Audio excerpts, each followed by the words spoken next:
Sorry about that. Uh, okay. Blessed are Morning, you, Shabbat Adonai, our Shalom. God, sovereign of the universe. You have sanctified us through your commandments and commanded us to busy ourselves in things of Torah. Amen. Amen. David, if you would care to just do your reading before we get started. Yes, thank you very much. My reading today is from William Blake's Night, written in 1827. The sun descending in the west. The evening star does shine.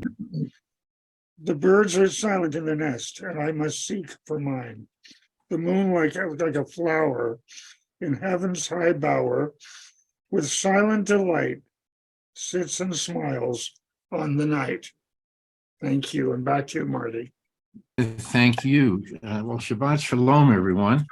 Shalom. I just wanted to say, Helene last week spoke about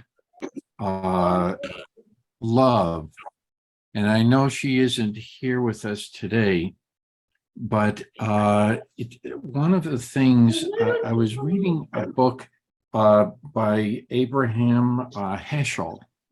Okay, I guess you all see it backwards, but No, you see it backwards. We see it straight. okay. And it's about the Sabbath. It's about the Sabbath. And it what? I said, I'll see you and match you one. Oh, okay.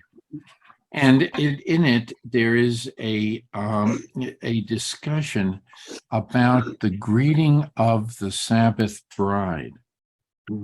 And we read that every Sabbath, and we actually, I'm going to recommend that you read the English translation in your prayer books. It will sort of paraphrase what Helene was talking about. Okay. And I think it's important. Also, Rabbi Heschel speaks about the Song of Songs. And some people have said, oh, this is about a man and a woman, but others have said this is between man and Shekinah and the Sabbath bride. And so it becomes a very interesting combination in his book. Because of time, I'm not going to read any sections of it, but I do highly recommend it to you now, but I highly recommend reading some of Heschel's work. Okay, he's a very poetic author. Okay, and so I'll put that aside. The other thing that I came up with was another book that is written by a Native American, Robert Hoffman. It's called Raven's Echo. And I just want to point to something.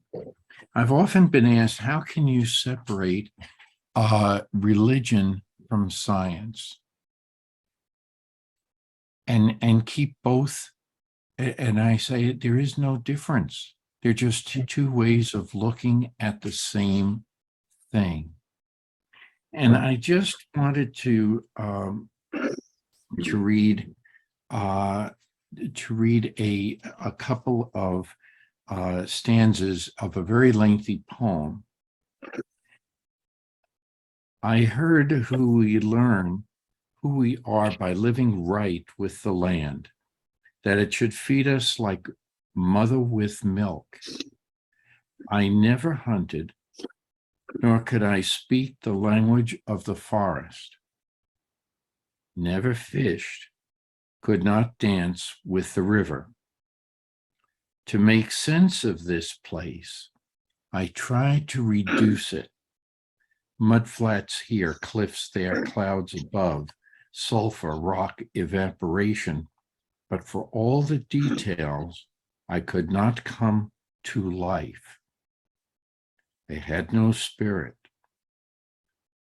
It had no spirit. I puzzled over this. And basically what we are doing in Torah study is searching for the hidden meanings of what we see all around us. And that's what I've learned from reading Rabbi Heschel and also by this particular poet. And I think it's a very important concept as we go through the readings. I think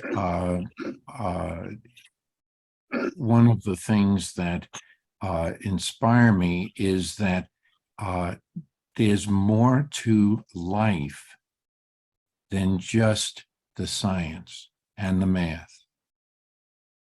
It's very Because the appropriate. because the science and math only tells us who, what, when, where. Maybe a little how, but it never answers the question why. Okay, yes, Rabbi, please. And I appreciate what you're saying, Marty. The difference, and I like the way that you said that both science and religion are are approaching life, but from different perspectives and different with their different insights. One's based on knowledge, the empirical knowledge, and the other is based on faith and the choice of what we believe. I had a professor, the philosophy professor, mostly who taught Maimonides, but when he talked about contemporary religious expression, what he simply said, some of you may have heard me talk about this before, what he simply said is that religions, all religions, come along to provide responses, not answers. But when those things happen in life that science cannot answer for us, religion provides a set of responses. And taking it one step further, when you have found that set of responses that fulfill you or that resonate with you or that help you live your life, then you are, quote unquote, in a Jewish point of view, you're religious. In a Christian point of view, you are saved. Mhm. That's the way that he Yeah. he explained it, and I wanted to just add that on to what you were Yeah, Okay. Okay. I'm going to call on Ricky and then Dawn. I think I've given you this quote before, but one of my favorite quotes is, when the seers, sages, and scientists get to the top of the mountain, they will say it is one. And I always like that they include the scientists with the seers and the sages. It's one. Good way of putting it. Yes, Don. I'll throw in Einstein's observation that the purpose of science is to give us a proper awe of the cosmos. And that unifies religion. But there's also a third, I wonder if you might include a third leg to that stool, which is art. Because, and I'm including literature and graphic art, because among the three, religion, science, and art, I don't know if there's anything that's left out. It's a good observation. You can also state that that science, I mean, we can talk about philosophy from the scientific standpoint, the emotion of love. And we can talk about all of the different biochemical reactions and what is happening in our brain because of all of that. But why, with that one person. Why does that, that one person that you happen to meet, it could be a very close friend, it could be somebody you marry, it can be somebody that their ideas resonate with you, and you haven't heard this person before, you don't know anything about the subject, but there's something about the delivery and everything that makes you passionate about a subject. I can't explain that. And I think that's what you're saying, Donna, that art, music, literature, poetry, religion, all of these different subjects make for a more complete human experience. And I think that's why, having been somebody so deep in science, I have gravitated to teach philosophy and Torah study. It gets closer to that answer why. And this is parallel to what we were speaking about last week. Yes, Gail. Oh, I was just going to say, really what you're talking about here is to open all the doors that you come to, whether it's art or science or, whatever. But instead of the word love, which I think is thrown around a lot, but not always easy to do, I think that compassion is a better word. Having compassion and empathy is more important really than love, which I don't know. Love is nice, but it's a different concept. But compassion, I think we can do. But in the meantime, open the doors. Just open the door and look. Yeah. Okay. I'm sorry to do this digression, but Helene stimulated me in her discussion last week, and I had to just go to some books and do further exploration. Don, you're going to have the final word so we can get back to Torah. Real quick, up until last week, science was saying that pair bonded love was the oxytocin, the chemical. But then they did some breeding tests and decided, no, it's not that at all. So I think we're coming back to love is love, love is love. Good point. Oh, I always have to defer to the rabbis. Yes, Rabbi Mary. Shabbat Shalom. I just Shabbat want to Shalom. point that actually I do not believe that religion gives you the answers to the why. And the problem that I see is that some people figure out, okay, I have to do this because it says so.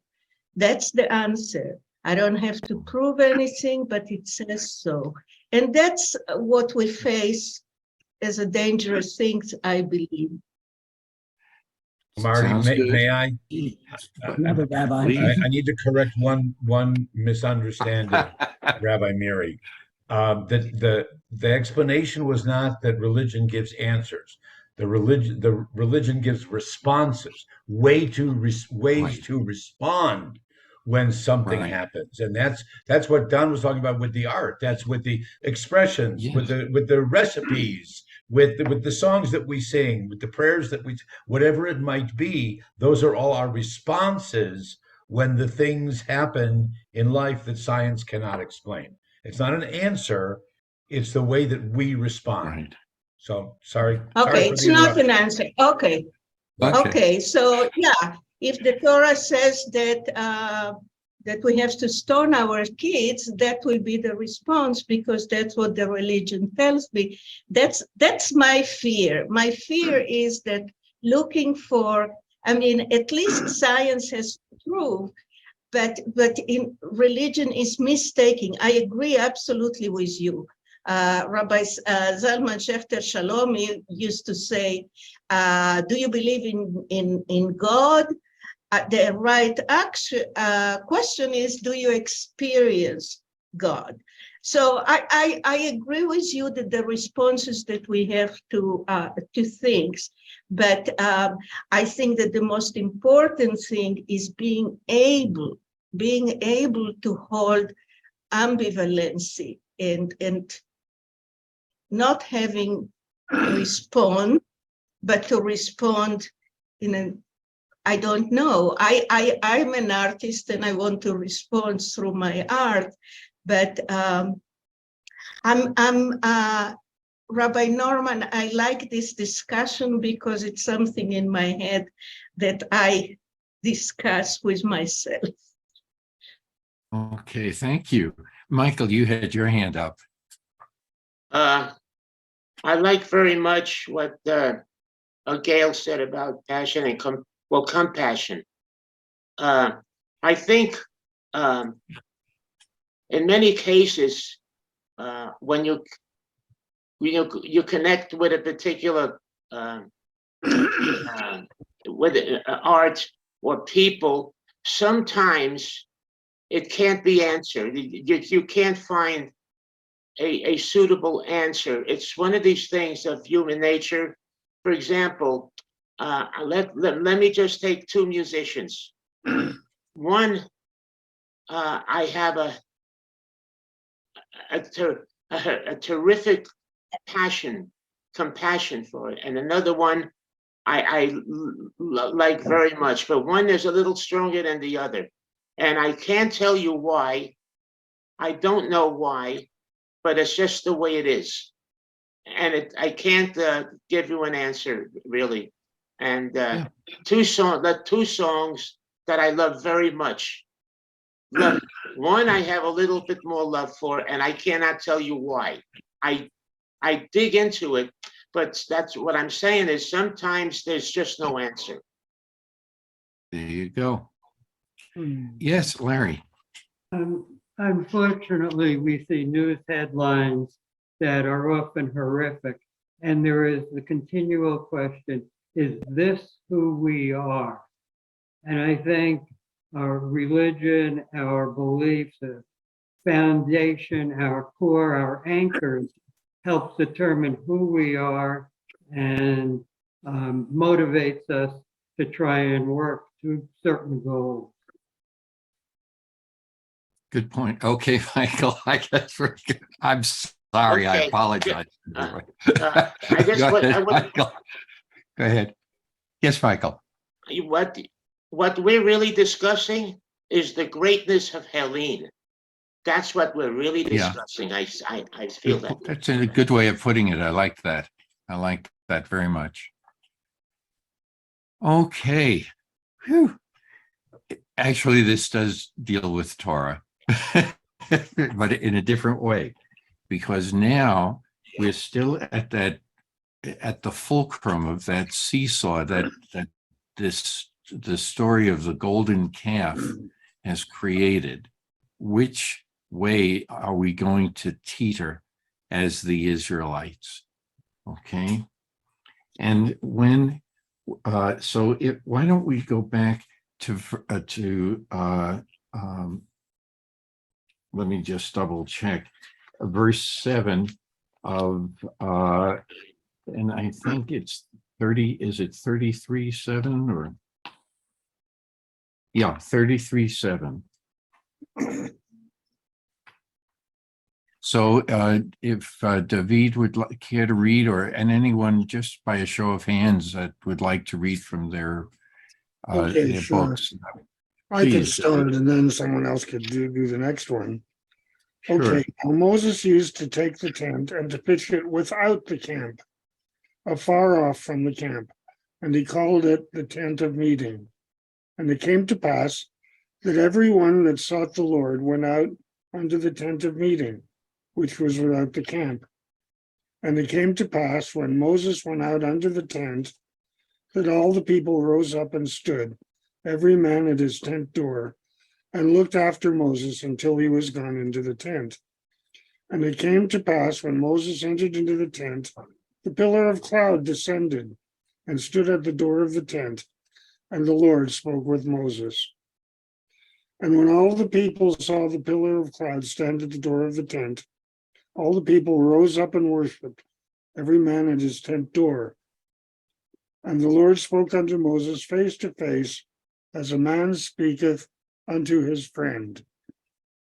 And he would return into the camp. But his minister Joshua, the son of Nun, a young man, departed not out of the tent. Okay, let's stop at that point. And some of it we were discussing last week. Any comments?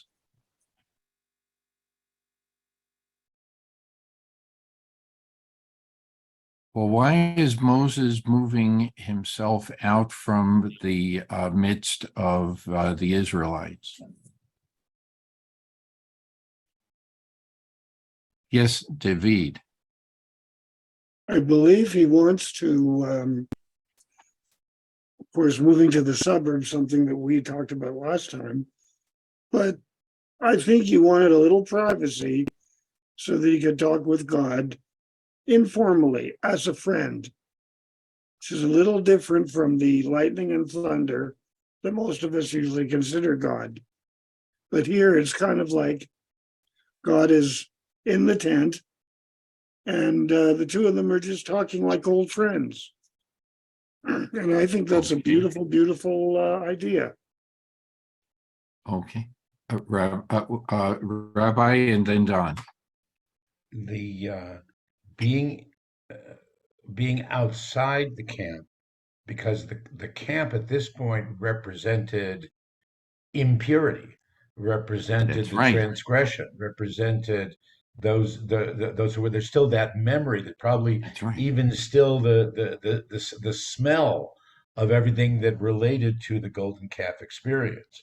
So you know that we use the expression we need to get a better perspective, we need to remove ourselves, you know, from the immediate situation, take a step back, take a step out so that you can look at it from afar and not be swayed by the immediate experience. So I think that's part of, along with what David was saying too.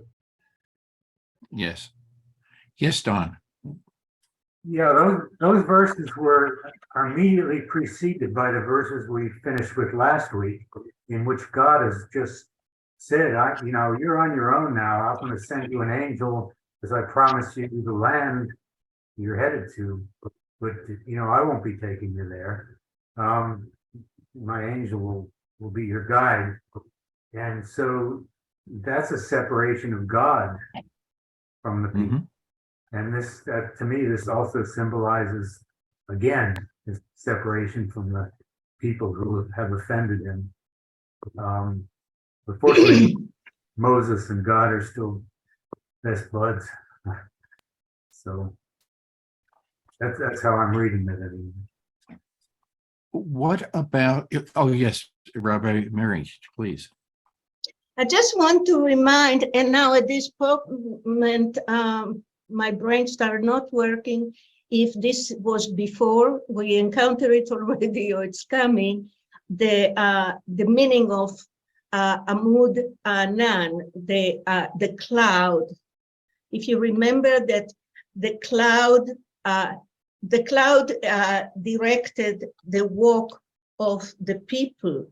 And what I always find very beautiful is if the cloud is sending, now think of all the metaphors of cloud, a cloud, depression, sadness, and so forth. And only when it lifts, you move forward. So I'm puzzled, not puzzled. I mean, I find it interesting that the Anan, the cloud, is coming back now as a way of God talking to Moshe. Okay. Any other comments? Well, if one of the things that have preceded all of this, you have Moses smashing the tablets.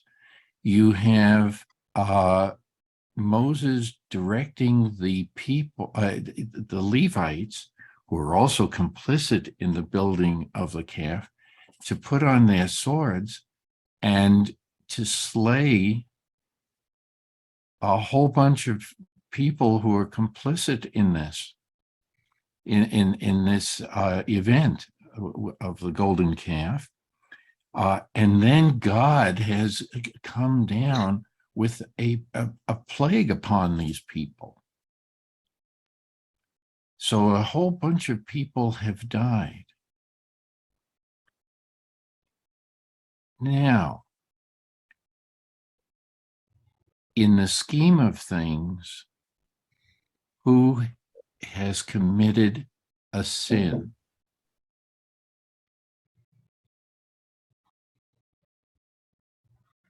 And who has to atone? It's an interest.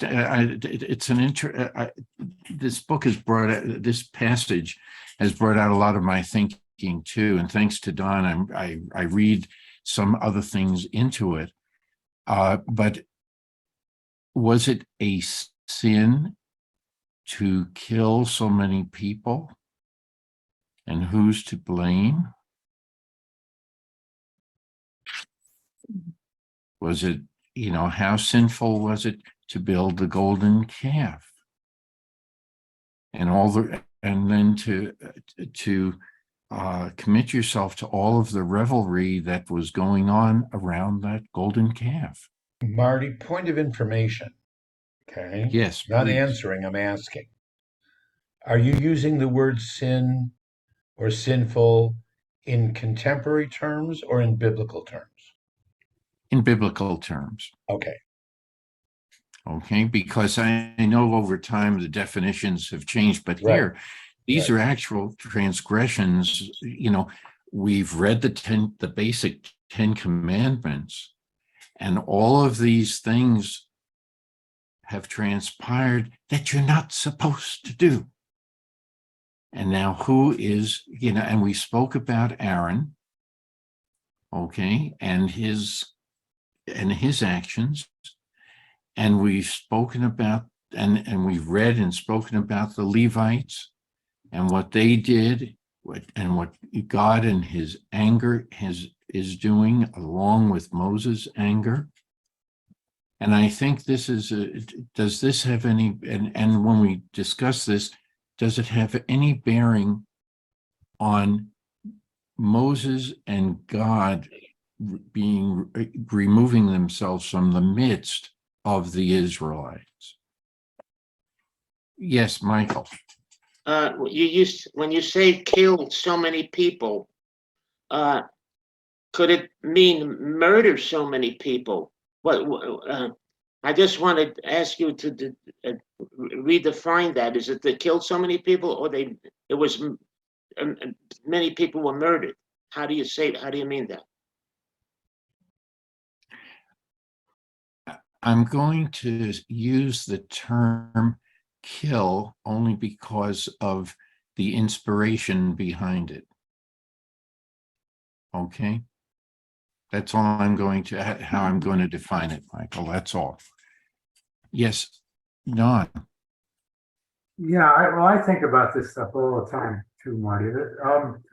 Seems to me at the point where we're at now that the law has not actually been issued by God. I mean, they were inscribed in the tablets, but not really disclosed to the people. And so without the law, you can't, it seems to me, you can't say whether something is a sin or not, because God's commandments establish a standard for sin, and they haven't really been issued, and everything else is consensus, which is a terrible way to judge right or wrong. So I'm thinking, and we know God can't sin. So I'm thinking at this point, we don't really know if a quote sin has been committed, because the standards haven't been established yet. Going forward, we'll know for sure, because now I take that back, because there have been some laws given by God verbally. Yeah. All right. So cancel what I was just trying to say. Okay, yes, Gail. Okay, Don, thank you. Yes, Gail. So I have a question. Moses is coming down the mountain with the tablets, correct? Mm-hmm. He doesn't give them to the people, he smashes them. Is Mhm. that a bad thing? Did Moses do a bad thing when he smashed the tablets? Is that a sin? He's breaking, I mean, he's smashing God's laws. Yes, no? Well, it's a good, He is that's the very question. angry. Well, I He know is that. super angry. When you are Well, angry, you smash the dishes in your kitchen. I mean, not you, but some people. I understand Uh, being angry, but does that excuse him? You know, these are God's laws. I mean, this is supposed to be a holy thing, I would think, that you've got in your hands. And he's so angry that he smashes God's laws.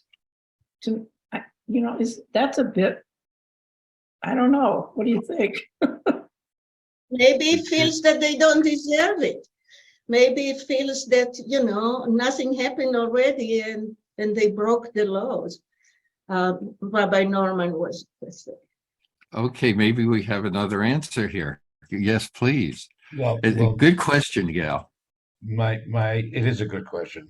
My primary answer is that Moses realizes that whether he was in the right or in the wrong, but those fragments of the initial tablets are still holy.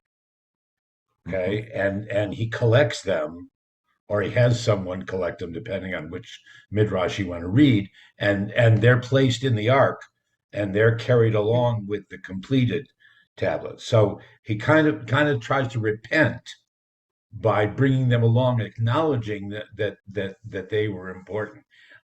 Incidentally, I forget who it was. It's not Woody Allen, but somebody did a whole big thing about Moses picking up the pieces, and putting them together and making nonsense commandments out of them.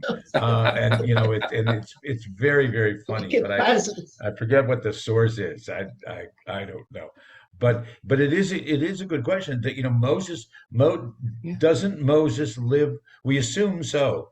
Doesn't Moses live with some guilt? Guilt on the one hand, just of that particular act of destroying the God's word. On the other hand, that he was the leader of these people, and look what they did. And he left. He left them. He wasn't there, and they needed him. So that's also a feeling that if I was there, it wouldn't have happened. But what I want to introduce is I'm holding here the 10 Commandments. And in the commandments, and I'm reading the Orthodox translation, I'm not always crazy about it.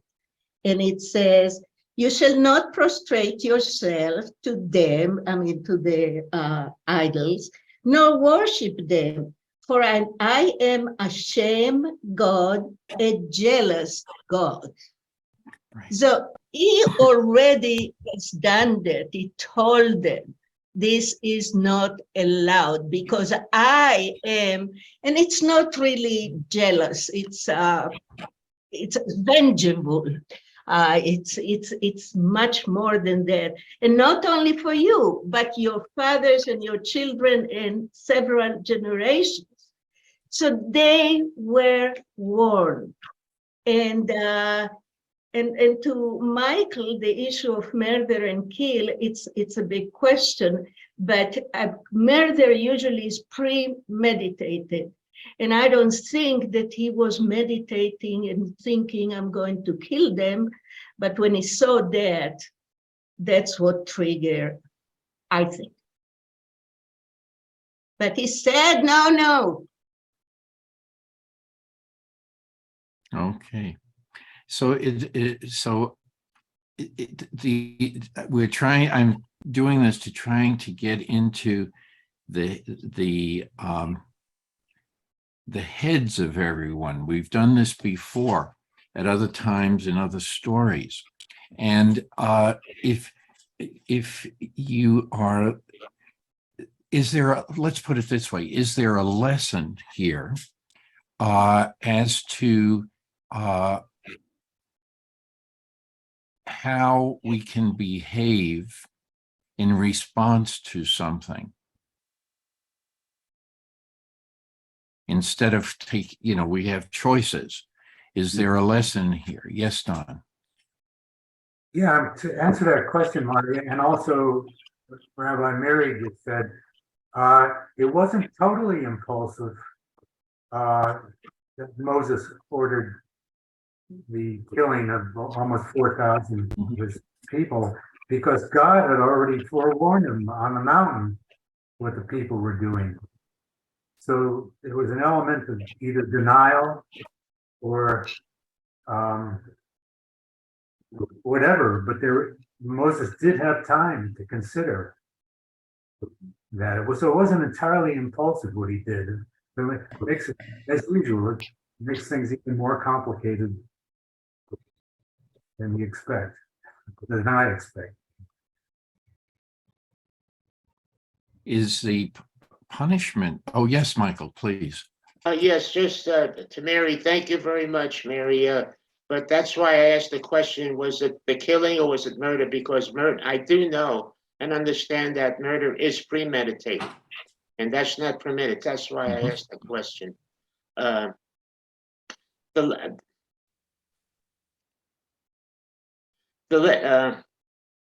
Is there a lesson here? I don't know that at the moment, but I was thinking that in a way, is this all part of the introduction of Judaism to be to follow, to believe in the God that you have now, to believe in Hashem? And this may all be part of the setting up of Judaism the way it should be, to be respectful and to listen and not to question God, not to question, is this God?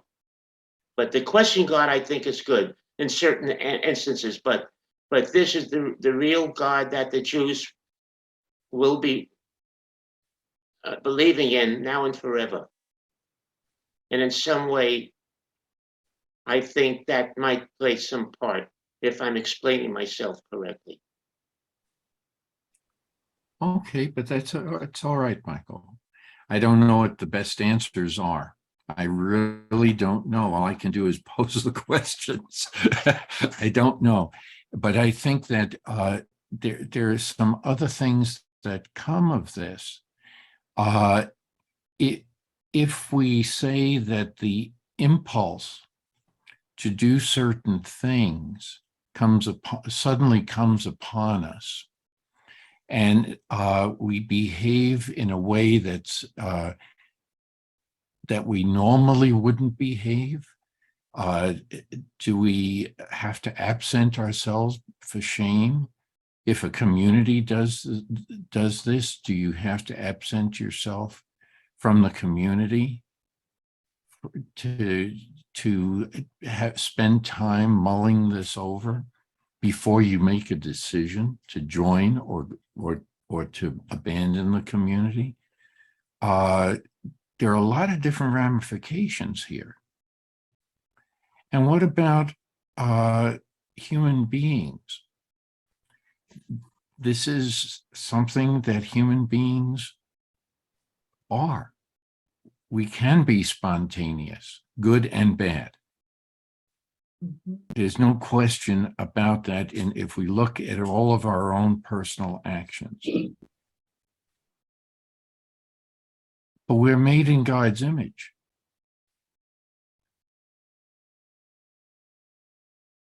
Have we inherited that some of this? God never acts impulsively? He does. He Right. does. So we've inherited all of that.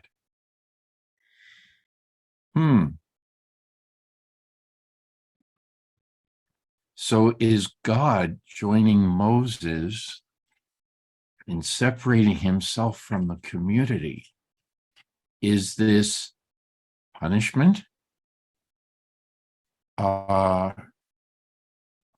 Is it his way of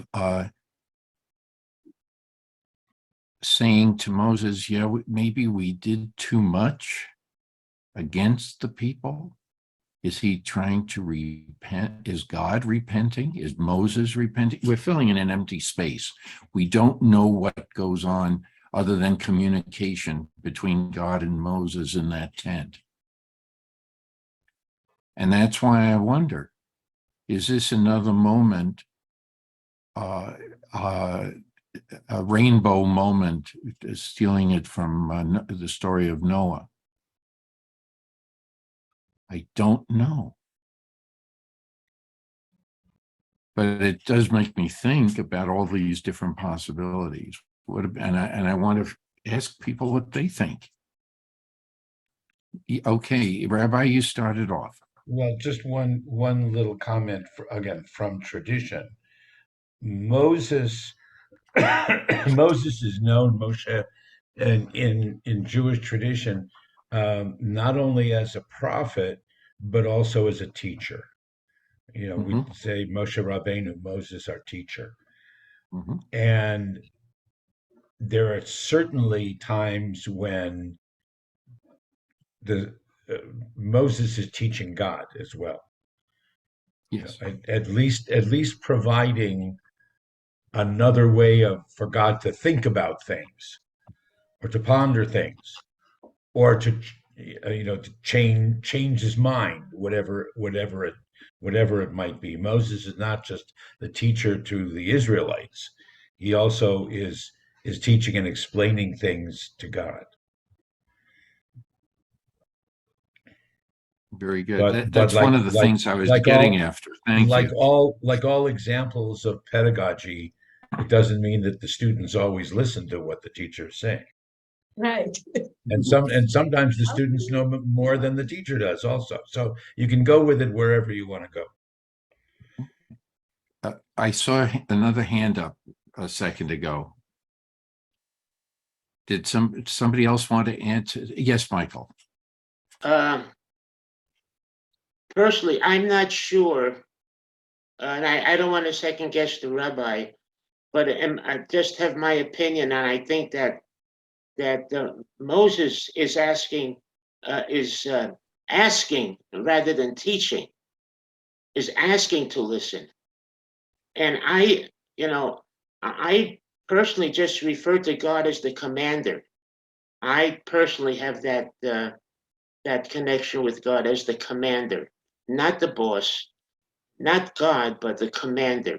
If I could speak Hebrew, maybe it would be different. But speaking English, that works very well for me as the commander.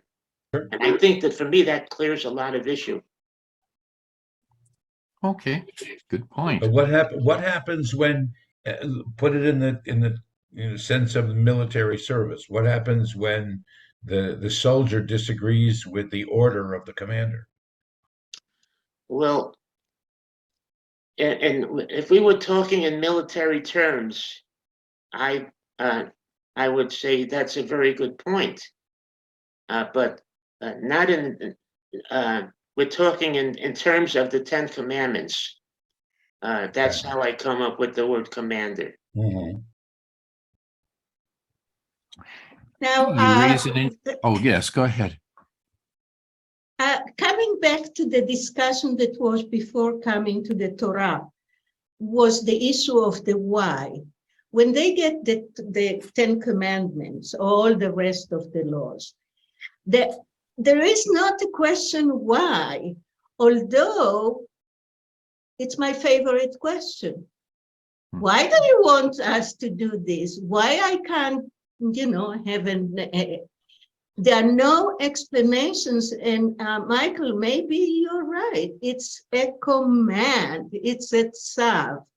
And there is no space for any explanation except for honor your mother and father. So he gives a reason. but the rest are not. The only one is because I'm bad. I mean, because I cannot stand that you'll do it so and so. But it's a good place to go back to what we asked before. The people didn't ask why. They don't know why. And they have to be in a place that's very childish, very not developed into understanding when I say don't murder. I don't know, that came back to me, the issue of the why. Very good, very good. In response to Rabbi Norman's comment, there are a lot of rules and regulations in the military that can result in anything from KP duty to Court-martial. imprisonment. And if you do not obey certain orders. However, also there is a provision in all the list of rules and regulations and like that. There is a provision that as a commanding officer, if you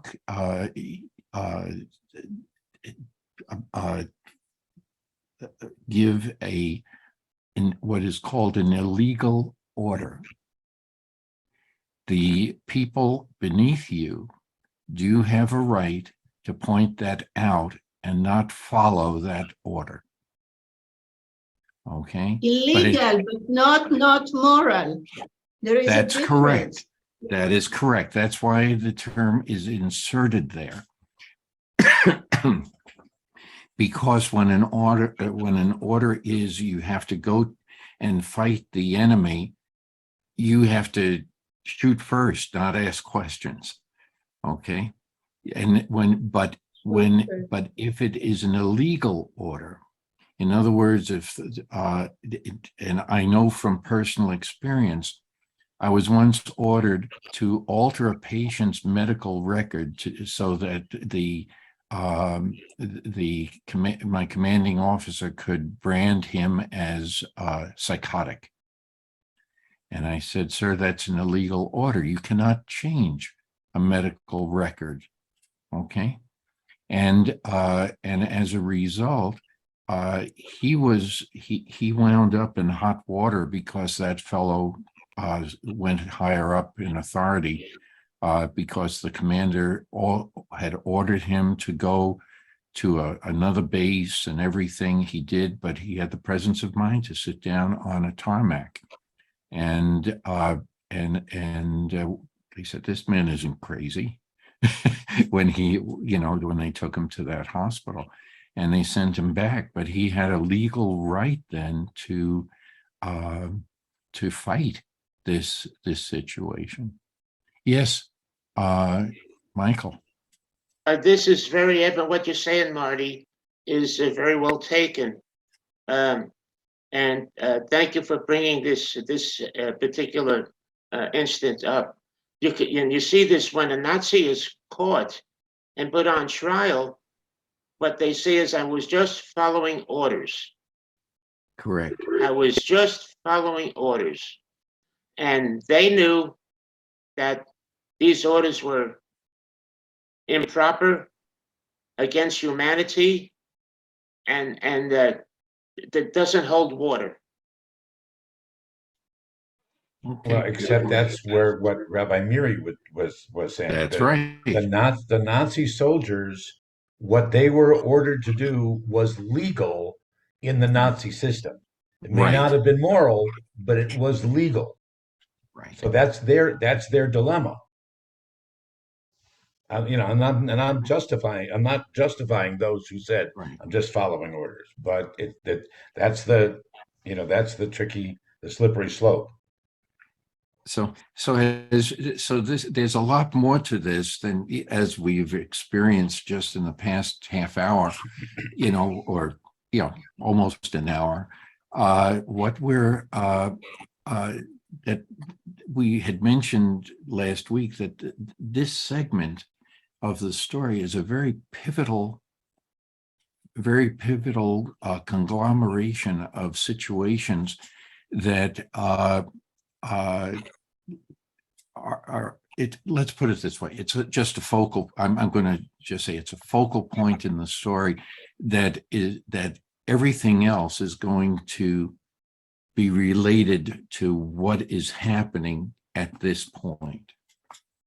That's all I'm going to say, because as we read further and further into the Torah, we are going to see, we'll always think about this sequence of events. It points to our weaknesses and our strengths. And that's going to come up again and again in Torah. Marty? Yes. So jump to the last sentence. Jump to the last sentence that we read. Yes. Joshua is witness to all this. Yes. He's only a young man. Okay. He doesn't participate in the interaction. What does he learn from it?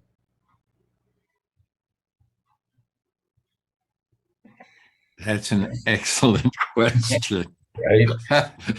Because he's witness to all of it. And he's the fly on the wall. Yeah. And yet God, who is all knowing, is aware that Joshua will be the one who will succeed Moses. Yes. So God wants Joshua to learn something from this interaction. I wonder what it is. We've never read the book of Joshua, so I think it's going to be important after we get through this round of Torah study. But no, there is one. Incidentally, there is one commentary. It's not Rashi, but there is one commentary that of Joshua sitting there writing notes that he will use for for Moses's eulogy. Fascinating. Okay. Very interesting. Yeah. Very interesting way. Wow. We really okay. And I just find this whole section, to me, it's important. Any other questions, statements, comments? Let's move on to verse 12. Okay. If anyone has another book in front of them, we can use that. Or yes, no. I do. Okay. All right. We'll come back to you, David. Okay. Moses said to the Lord, "See, you say to me, lead this people forward, but you have not made known to me whom you will send with me. Further, you have said, I have singled you out by name, and you have indeed gained my favor. Now, if I have truly gained your favor, pray let me know your ways, that I may know you and continue in your favor. Consider too that this nation is your people." And he said, "I will go in the lead and will lighten your burden." And he said to him, "Unless you go in the lead, do not make us leave this place. For how shall it be known that your people have gained your favor unless you go with us, so that we may be distinguished, your people and I, from every people on the face of the earth?" Okay, let's stop at this point. And what are we learning about Moses? Well, he wants God to be up front to lead, not him. Not him, Moses. Okay. Why? Ricky, we always like to throw out that question. Why? That question. All right. Okay, I'll use a parallel example. If somebody else makes the decision that I'm sort of avoiding making the decision, if it goes bad, I can blame them. But if I made the decision, I have to take the heat. So that's how I, kind of read this, is that Moses doesn't want to be the guy to take the heat if things go wrong, that he wants the Lord to be the one who's made the decision, therefore can be blamed. Okay, that's one take on it. Yeah, Gail, and you, then- I know, I saw you were thinking about it too. You didn't raise your hand, Gail, but you did have, right? No? Okay. Any other takers on this? Well, what do you think? We've heard some of this before from Moses. Okay. And he's appealing to one aspect of a human response. Mhm. And he's expecting that to be in God's mind too. And my grandmother would have said, "Oi, look what you made me do." So that's one way of looking at it. Maybe God is saying the same thing. I don't know. Any ideas? Does it say anything in your books about that?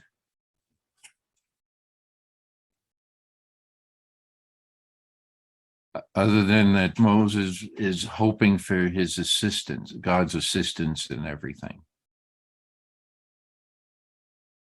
Well, that's not having faith in his own abilities. Yeah. It's He another way always to look was at it. like that. Yep. And he has been like that since we have known him. Right. I'm a In the stutterer, story. I can't speak well, blah, blah, blah, blah. Okay. So he puts himself down all the time. He needs a good shot of self-esteem, positive self-esteem. I wish Helene were here. She would be talking about you have to love yourself first.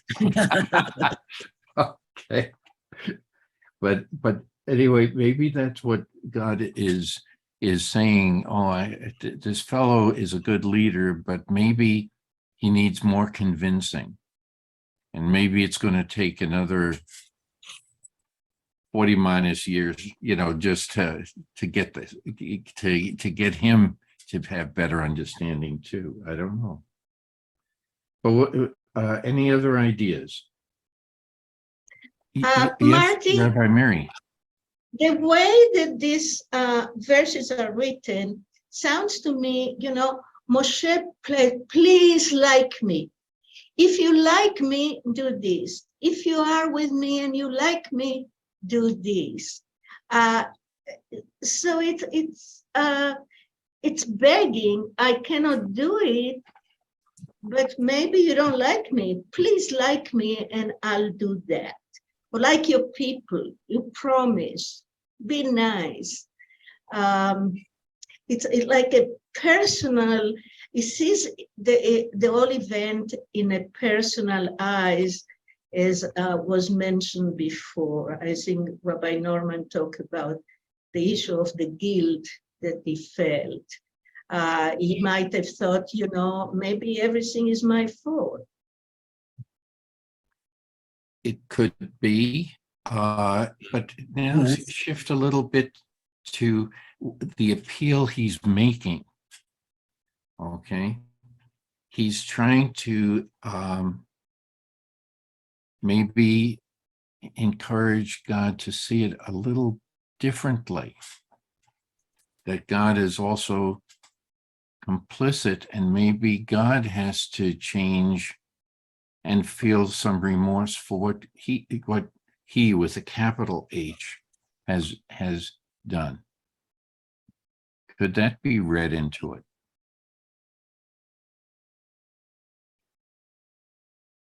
I'm also reading in that Moses wants God to be upfront so that the people will know that the Lord is there and not just Moses leading them. Mm-hmm. So I think it's a message also from Moses to God, so that God gives the message to the people. Very good. Okay.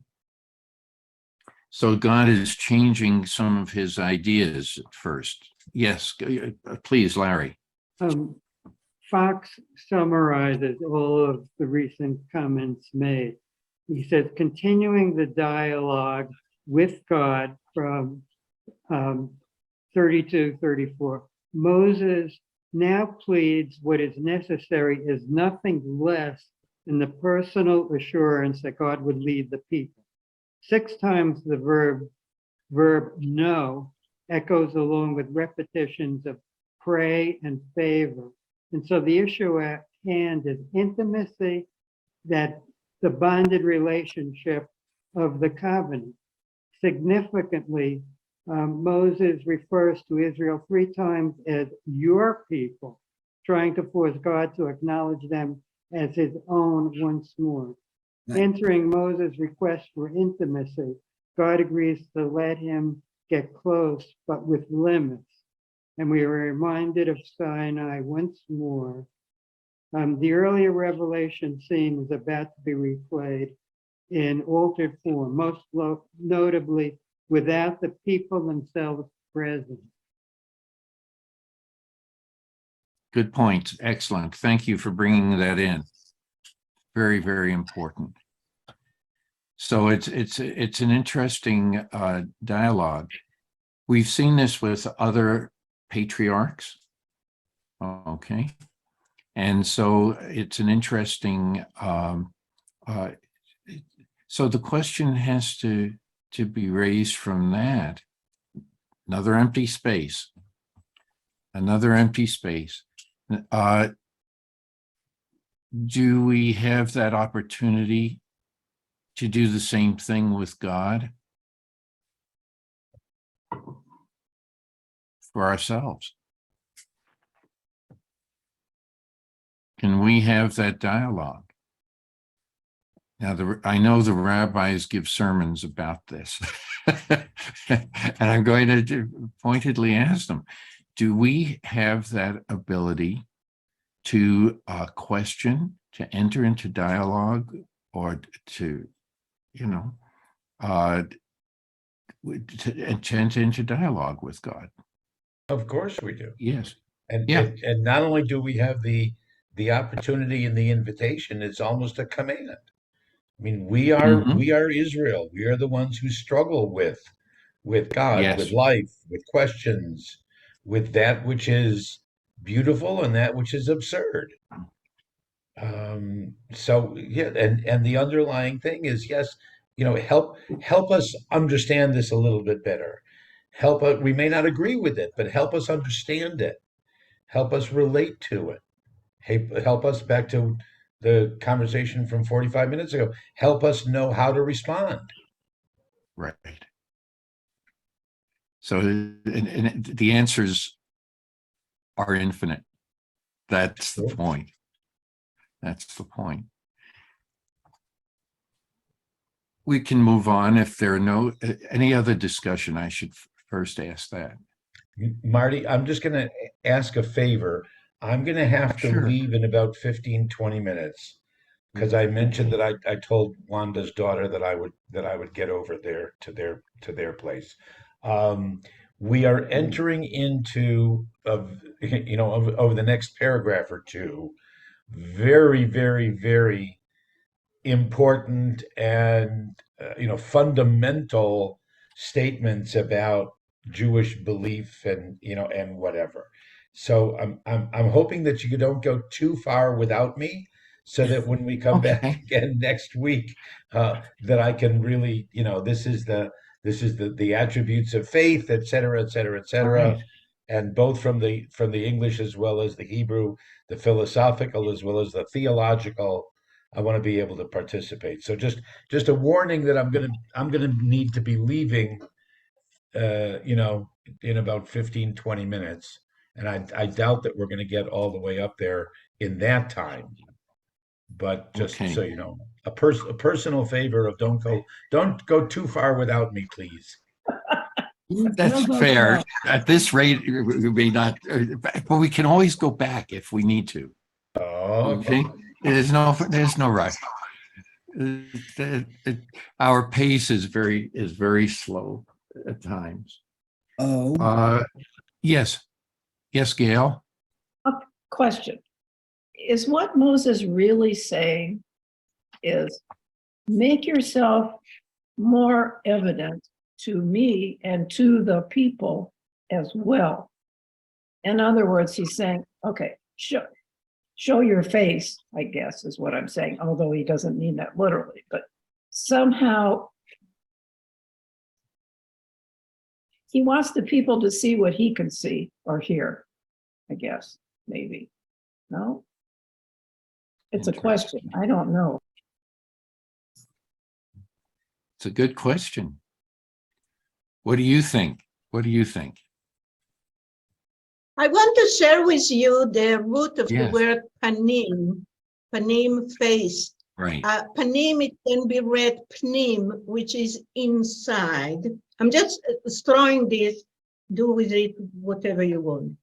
Panim can be pnim, inside. Panim can also go pana, to go somewhere. Or lifnei, which is before. Yeah, so I'm just wondering if this word, I didn't think about that before, so I don't have any insight at this moment about it. But I think that when it says panim el panim, what we read, because here we have vowels, face to face, could mean something a little different. Well, it would make Moses' job easier to lead the people if the people could somehow relate to God the same way, okay? Because Moses is just like one-on-one, he's getting instructions, but the people have to, that puts Moses in a really hard spot. Mhm. Yeah. Yeah. Because he has inside information, if I could put it that way. The people don't. I mean, they're taking some guy's word for everything, or Aaron's, or whoever. Sure. I think Rabbi Norman and then Don. I think that's part of Moses's plea at this point, is saying to God, how can we be more inclusive? He makes a point of saying so that the translation here is that so that we may be distinguished, your people and I, from every other people. It's inclusive. He's not saying that Moses wants all the people to know that there can be this one-on-one interaction with God. That's a hallmark of this particular monotheistic, particularistic peoplehood that Moses is now teaching and leading as we go. That's what distinguishes them. That's what's so wonderful. That's what's so fella. That's what's so unique and wonderful about this people and this relationship. So he's asking God, give me more examples that I can, that all the people can understand. Good. That's good. I like that. Don. Yes, thank you, Rabbi. The way I'm reading this in my amateur way is the overarching driver is God's promise from the time of Abraham that the people shall inherit the Holy Land. And so all the people are marching forward under Moses' command. I mean, without that, they've escaped the Egyptians. They could just settle in the desert and become Bedouins and probably do just fine and be separate people. But they're not. They're being led to this promise.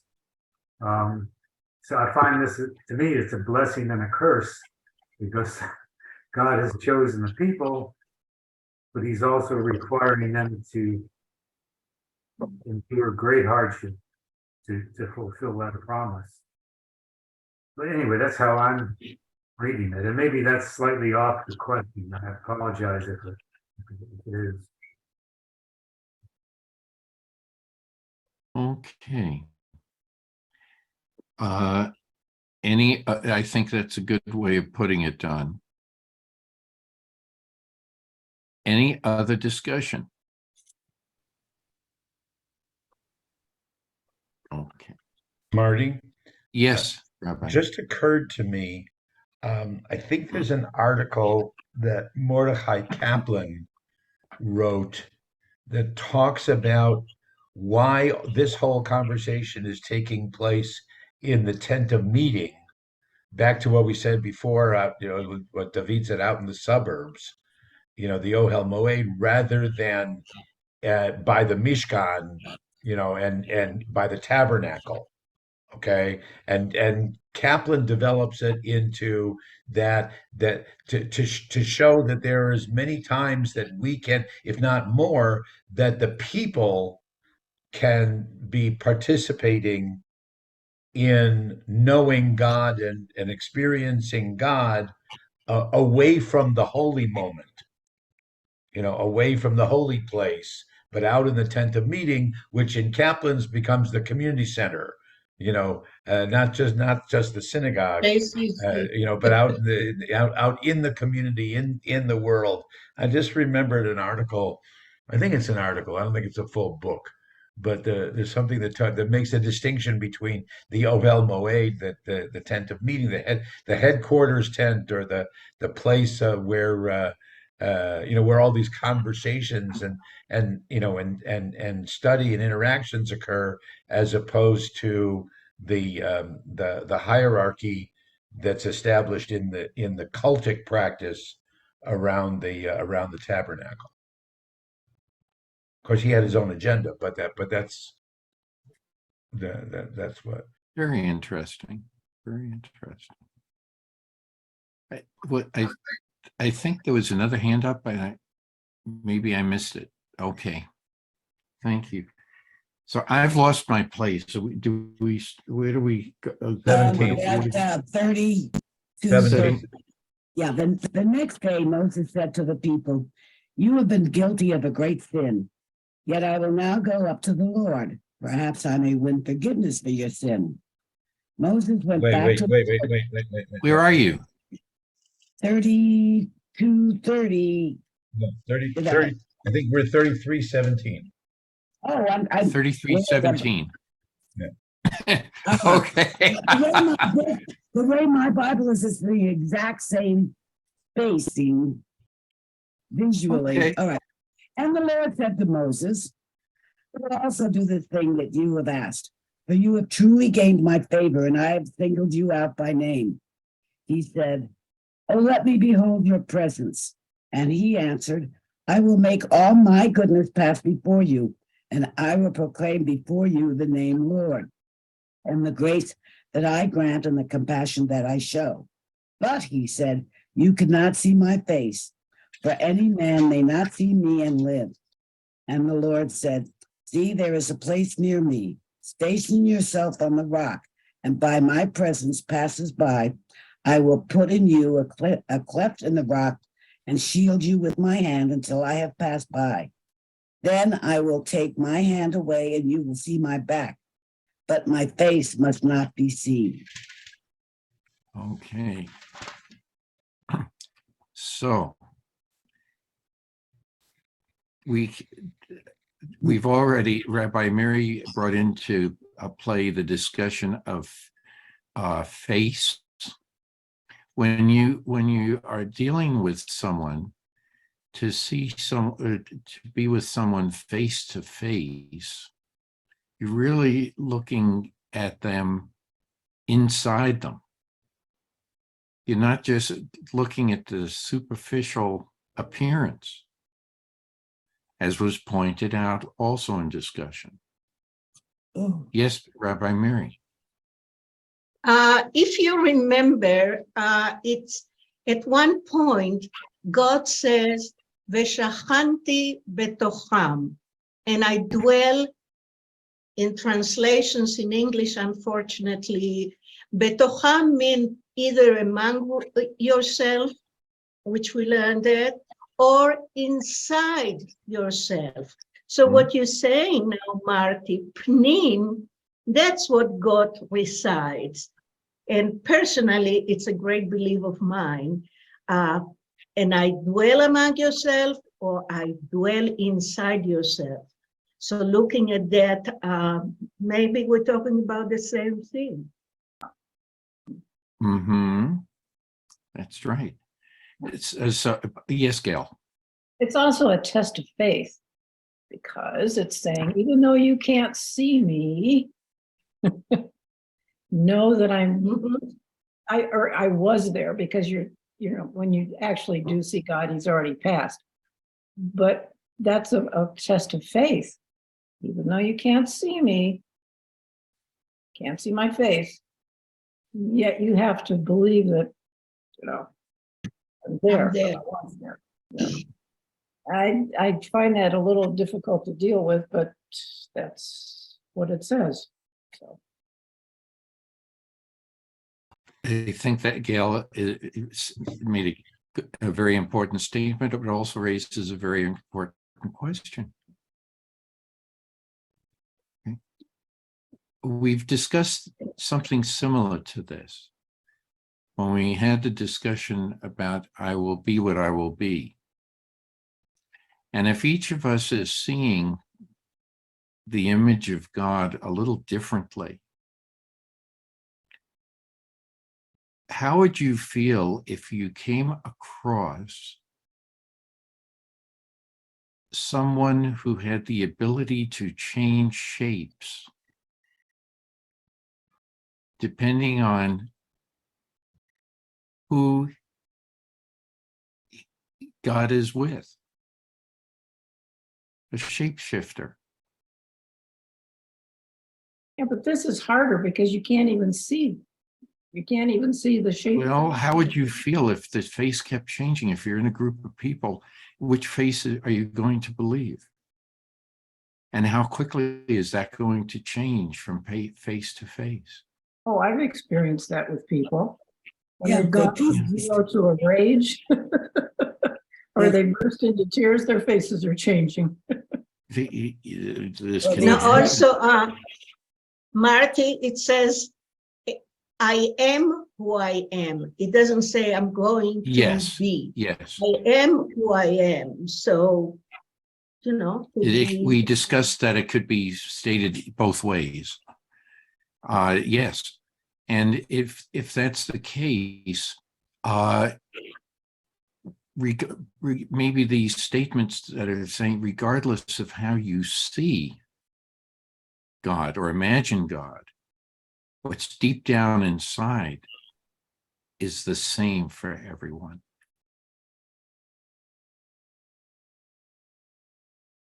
Because that's what we've been reading in the past several years. I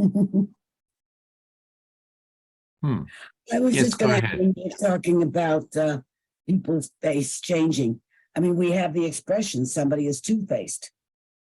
That's very negative because which is the person.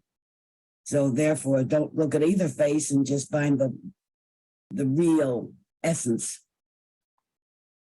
Okay. Or then Gail should bring in the yin and yang of things. Did you want to say a few words about that, Gail? No, but the Greeks had similar ideas, and I'm sure other cultures too, that there's a good side and a bad side to things. It's hard to decide. Well, Marty, the only constant there is in this world or in the universe is change. That's it. Everything changes. You, me, the stars, Perfect. Yeah. So maybe that's a hint. Constant. Yeah. But maybe it's a hint to something like that. that maybe that's how we're supposed to look at everything, not just one single way. Yes, Larry. Okay, in 33:11, and Yahweh would speak to Moshe face to face as a man speaks to his neighbor. In 33:20, but he said, you cannot see my face, for no human can see me and live. Now, clarify it to me. Thanks. Well, maybe it's using the word in the same way we've been discussing it, the way Rabbi Mary was pointing out, that you can see this, a face can represent. We can say it's the literal interpretation, right, or something that's hidden. Okay, the mask. The essence. The essence. And it's the essence that's most important. And that's when you're seeing someone face to face. Okay. So it's a very interesting discussion. Thank you, Larry. Thank you. Any other discussion here? So why is God positioning Moses in such a way that oh, I'm sorry, Don, go ahead, you first. Yeah, just the very last part of that verse, no man shall see me and live, always reminds me that the worst thing that can happen so far in the text is to die. Death is the worst thing that can happen to someone.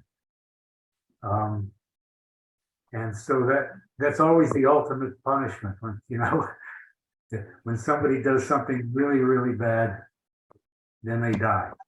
But then, of course, everybody's going to die eventually.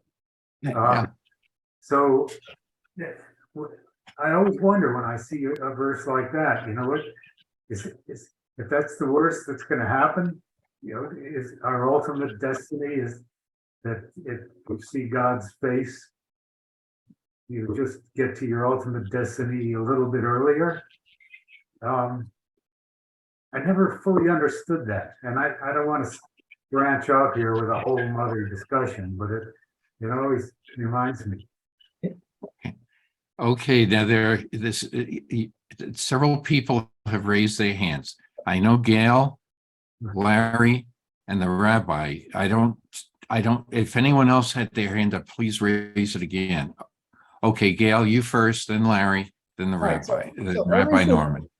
I've always thought it was strange too, Don, because everything dies. Everything dies. Animals, the universe, everything dies. Okay. So how can it be a punishment to die? Because that means that everything gets punished because it's going to die. It isn't the dying, it's how you die. That's the punishment, I think. Or when. Well, exactly. So the when and the how. Not, are you going to die by some violent thing, or are you just going to die of natural causes? I mean, that's the only difference. But the dying itself is, it can't be a punishment because everything does. So if you get to see God's face and you die a little sooner, is that a good trade-off? I don't know. That's kind of what I'm asking. This gets into our earlier discussion too. Larry, you were hand up, and then the rabbi. Okay, this brings us back to Garden of Eden, where God threatens, if you eat from the tree of knowledge of good and evil, then surely you will die. And it did not happen. So is this an idle threat? Good question and good point. Good point. Okay, Rabbi Norman. Yeah, I think to a certain degree, it's only, and then Michael. It's only a phrase a euphemistic phrase in a sense that there won't that if you see me at this point, at this point in your life, at this point in your experience, there's nothing else that makes the rest of life worthwhile. Like panim el panim is not necessarily literally face to face, but a sense of intimacy and essentially relating one to the other. Jewish tradition, biblically, certainly is that the most important thing is v'chai b'hem, Elam mitzvotai v'chai b'hem. These are my commandments. This is what life's all about. Live by them, not die by them. So anything that might hasten your death is frowned upon. The emphasis has to be on affirming life. And with that, I'm going to have to say Shabbat Shalom, everybody. Okay. Thank you, Rabbi. And good luck Shalom. good luck in the next several passages. I look forward to discussing them with you next week. Sounds good. Shabbat Shalom. Shabbat Shalom. Shabbat Shalom. Shabbat shalom. Yes. Michael, you had your hand up. It's been said when people die, among Jews, people die. They say, "Well, you're in a better place," which I don't subscribe to that type of thinking. And outside of the Jewish religion, such as the Muslim religion, I think in some parts of the Muslim religion, if you murder, you're when you get to heaven, you're going to be greeted by 72 virgins or something to that effect. So which I certainly don't subscribe to that kind of nonsense. But that does nothing for me. Right. And and that's absolutely correct, Gail. So that's why I don't subscribe to such crazy. To me, that's crazy. But and since you're on the discussion of dying, I don't see the. I think that Don is absolutely right. It's the worst thing that can happen, and so that's why we mourn our loved ones when they pass on, and so that's the way I see it. Okay, Don, before I know Amy has had her hand up. Is it and then Don again? Okay, please, Amy. I'd like to address my comments to Michael. In Islam, if you murder someone in defending the faith, protecting your faith, then there are these benefits in heaven. If you're a man, I don't think, I'm with Gail, this does absolutely nothing for me.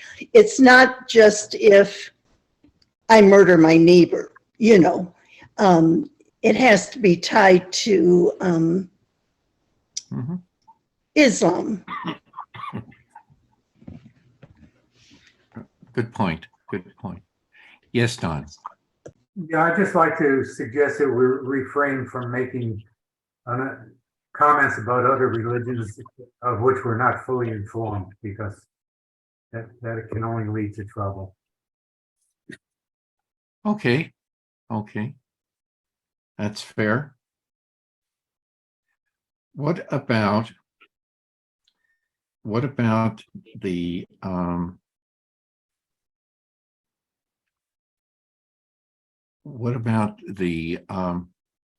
comment that God makes? I will allow you to see my back, but my face must not be seen. Any thoughts about that? Yes, Larry. that implies substance, a front and a back, and not the concept of the God that we know as not corporeal, I think is the word. Mhm. So that's a really interesting comment.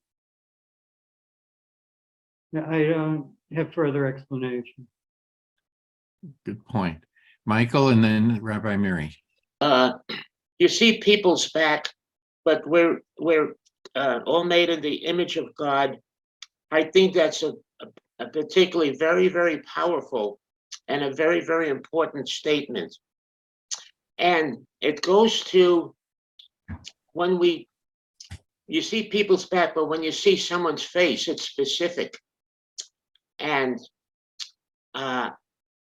in my opinion, it just has to do with respecting people, respecting other people.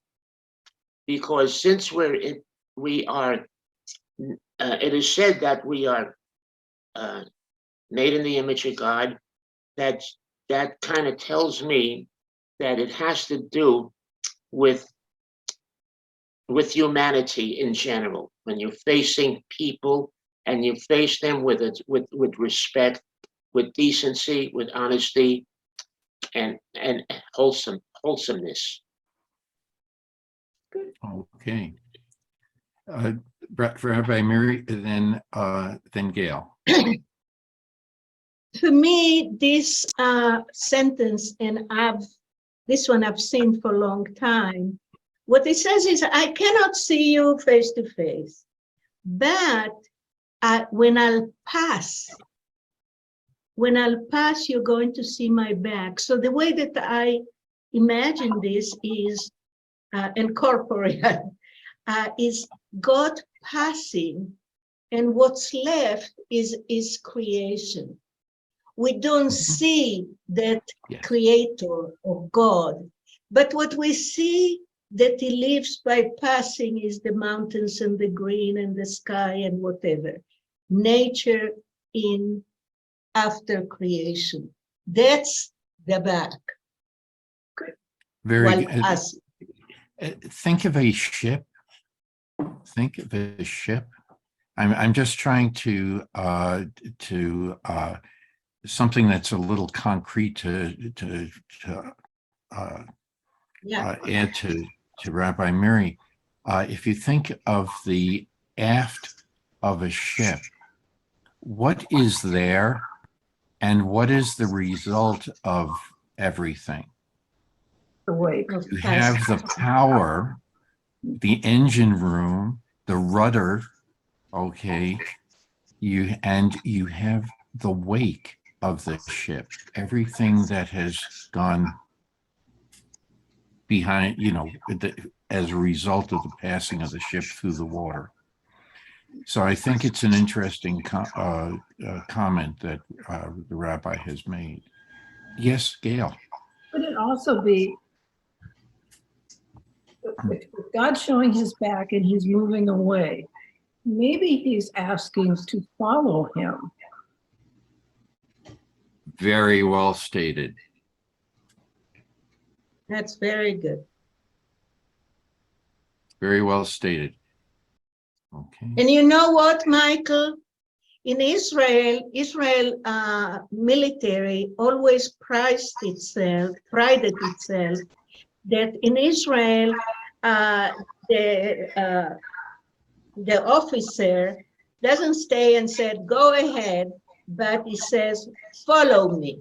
Follow me. So he is the one that goes first and asks for following. Very well stated. Very well stated. That's one of the things I noticed when I lived there, Mary, is that when you see the soldiers, it's really hard to tell the officers from the men. They all kind of dress the same. There's not. That's right. The whole concept. That's right. Yes, Amy. I want to thank Gail and Mary for their recent comments because they're very meaningful to me. you've led me in a direction that I'd not considered before.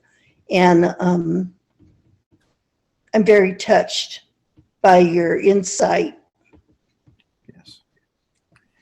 Now, put this statement in context with what God has said they will do